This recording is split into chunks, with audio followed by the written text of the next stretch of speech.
Comme on disait, l'onglet salarié, c'est l'onglet où il y a le plus de données. On ne va pas être en capacité chaque mois de vérifier chacune des données sur chacun des salariés. Donc on va procéder autrement. On va se poser la question chaque mois, qu'est-ce qui a changé au niveau de ma paye? Et à cet effet, je vous ai fait un petit tableau qu'on va regarder tout de suite. Alors, on voit dans ce tableau les différents changements qui peuvent impacter la DSN, enfin qui vont impacter la DSN au niveau de votre paye. Donc, j'ai essayé d'être le plus exhaustif possible, j'espère ne rien avoir oublié sur ce tableau. On commence déjà par tout ce qui est embauche. Donc, sur l'embauche, on ne va pas trop se poser de questions. Quand vous avez un nouveau salarié, vous vérifiez l'ensemble des onglets, salarié, contrat, paye, cotisation, vous redescendez tout pour vérifier que tout est bon, tout est correct. Faites bien attention aux CDD. Les CDD, on a vu avant que de toute façon ça va remonter en erreur sinon, mais on a des motifs à mettre, accroissement, remplacement, et la date de fin. Pareil d'ailleurs pour tous les autres contrats là, apprentis, contrats et des stagiaires. Les apprentis, il y a vraiment des choses particulières à savoir, on le verra dans une autre formation spécifique. Les contrats aidés, ça dépend de vos contrats aidés, et les stagiaires aussi, on verra ça, je pense, avec les apprentis directement. En tout cas, pour l'embauche, vous reprenez simplement tous les onglets salariés, c'est le plus simple, hormis les onglets peut-être arrêt, fin de contrat et puis absence, qui là sont liés vraiment au signalement, aux DSN de signalement. On verra ça. Au niveau des modifications du contrat de travail, donc augmentation de salaire, changement de poste, passage de CDD à CDI, là ça va être plutôt les onglets, l'ensemble des onglets salariés et contrat. Donc salarié, c'est les informations d'identification, c'est ce qu'on avait vu, et contrat pour le statut, est-ce qu'il est passé de cadre d'employé à cadre par exemple, au niveau de son type de contrat, il est peut-être passé sur un forfait jour, etc.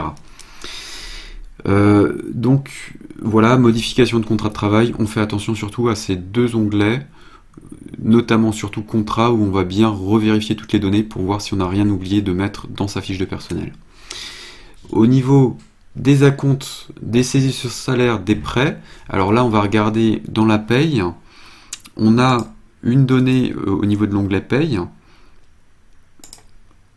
Hop. Si on regarde au niveau de l'onglet paye, on va voir le montant net versé. Donc pour ce montant net versé, comme on l'avait déjà dit sur la formation précédente, il reprend l'ensemble des montants qu'on a versés aux salariés ou à un tiers, mais le salaire qui appartenait quand même aux salariés à la base, dans le cas de la saisie sur salaire. Donc on aura la constante net paye qui remonte de toute façon pour tous les salariés, mais attention à bien vérifier, quand vous avez un acompte, une saisie sur le salaire, un prêt, si la rubrique liée à cet acompte, cette saisie sur salaire ou ce prêt remonte bien aussi ici dans les rubriques pour cette variable S21 G00 50 04.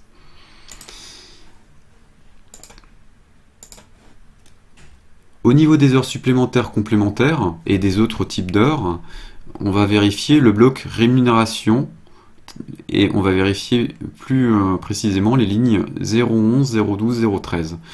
Si vous avez une paye de moins de 10 salariés, vous avez aussi une réduction TEPA de 1,50 € par heure supplémentaire qui va se mettre dans le bloc cotisation individuelle dans l'onglet cotisation. Donc on va voir ces deux choses dans la paye.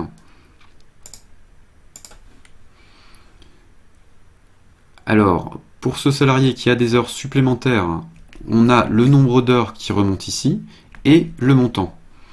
S'il avait, ça c'est le type 011. On peut aussi avoir un type 012 heures d'équivalence ou un type 013 heures d'habillage, déshabillage, pause. Donc, je resupprime la ligne que je viens de créer. Au niveau des payes de moins de 10 salariés, on va aller voir le bloc cotisation individuelle qui reprend en fait toutes les exonérations qu'on pourrait avoir sur le salarié. Et dans ce bloc-là, on pourra voir qu'on a un type 021 qui correspond à la déduction patronale au titre des heures supplémentaires. Comme dit, ça n'existe plus que pour les sociétés de moins de 10 salariés, les autres n'ont plus de réduction de ce type.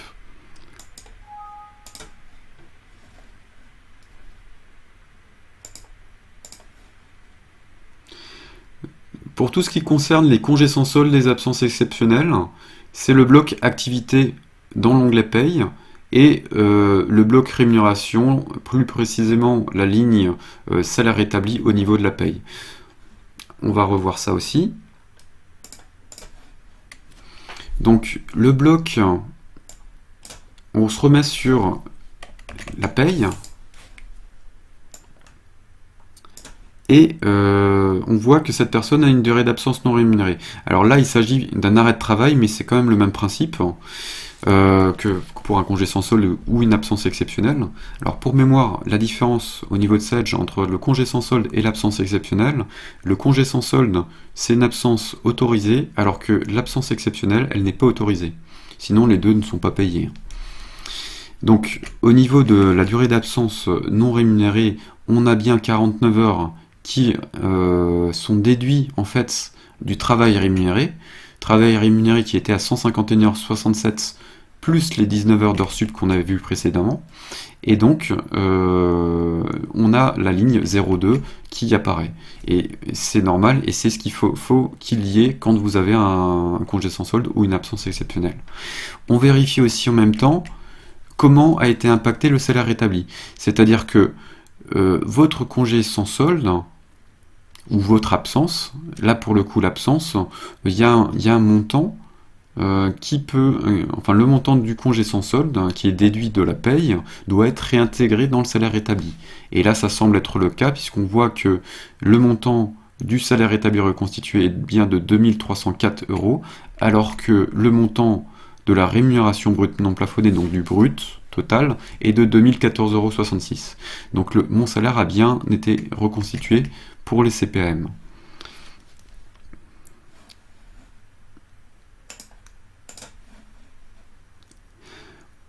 Ensuite, on voit les primes, gratifications et indemnités.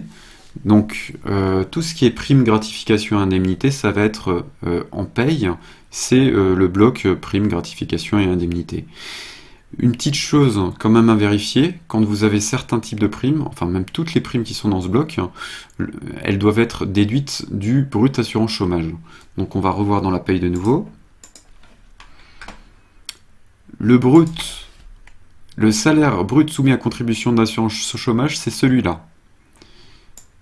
Au niveau de ce salarié, on a une prime liée à l'activité avec une période de rattachement spécifique. Donc on voit que cette prime, qui est en fait une prime trimestrielle, on pourrait le voir avec la calculatrice, prime trimestrielle, c'est la rubrique 1250. Cette prime-là, elle doit être déduite du salaire brut soumis à contribution d'assurance chômage, et effectivement, on voit que ici, par rapport au brut total, on a bien moins 60 €, moins 50 €, excusez-moi, qui correspondent à la prime qui est spécifiée avec des dates de début et de fin de période dans le bloc prime, gratification et indemnité. Pour tout ce qui est avantages en nature, frais professionnels, participation, intéressement, abondement, titre restaurant, participation patronale aux frais de transport public et privé, il faut bien penser, est-ce que ça remonte dans le bloc autre élément de revenu brut?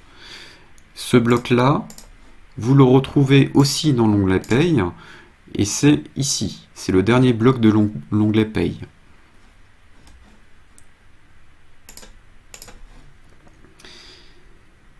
Ensuite, on a les arrêts de travail. Donc les arrêts de travail, on revoit le bloc activité comme pour les congés sans solde d'absence exceptionnelle, mais on revoit aussi le salaire établi, selon le même principe, mais on va aussi ajouter l'onglet arrêt. Donc l'onglet arrêt, c'est l'onglet qu'on a ici. Donc l'onglet arrêt va reprendre les arrêts de travail que vous avez saisis dans la paye. Je vous remonte rapidement ce qu'on avait déjà vu dans l'autre formation. Les arrêts de travail, vous pouvez les saisir dans gestion arrêt de travail. À partir du moment où ils sont saisis dans gestion arrêt de travail, ils remontent ici. Donc pour voir précisément la manœuvre à faire, vous pouvez voir ça dans l'information précédente.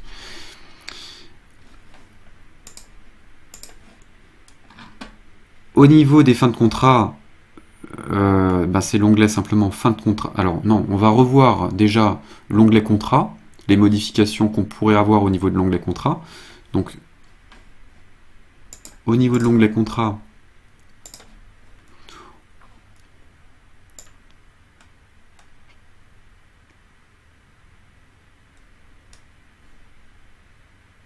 au niveau de l'onglet contrat, excusez-moi, je pense que j'ai fait une erreur. Au niveau de l'onglet contrat, il n'y aura pas grand-chose à revoir. Ce sera seulement paye pour la dernière paye qu'on pourra vérifier et l'onglet surtout fin de contrat. Donc l'onglet paye, on va voir si le salaire soumis à contribution d'assurance chômage se calcule bien, parce qu'on aura quand même un certain nombre de primes qui devront remonter ici, qui sont les primes de fin de contrat. On pourra aussi revoir d'ailleurs l'onglet cotisation. Est-ce qu'il est encore éligible ou pas à la réduction Fillon? Normalement, il ne doit plus avoir de réduction Fillon. Souvent, il n'aura plus de réduction Fillon à cause des primes. Et on vérifie la fin de contrat, donc la date de fin, le motif de rupture du contrat, et est-ce qu'il a une portabilité qui a été validée ou pas.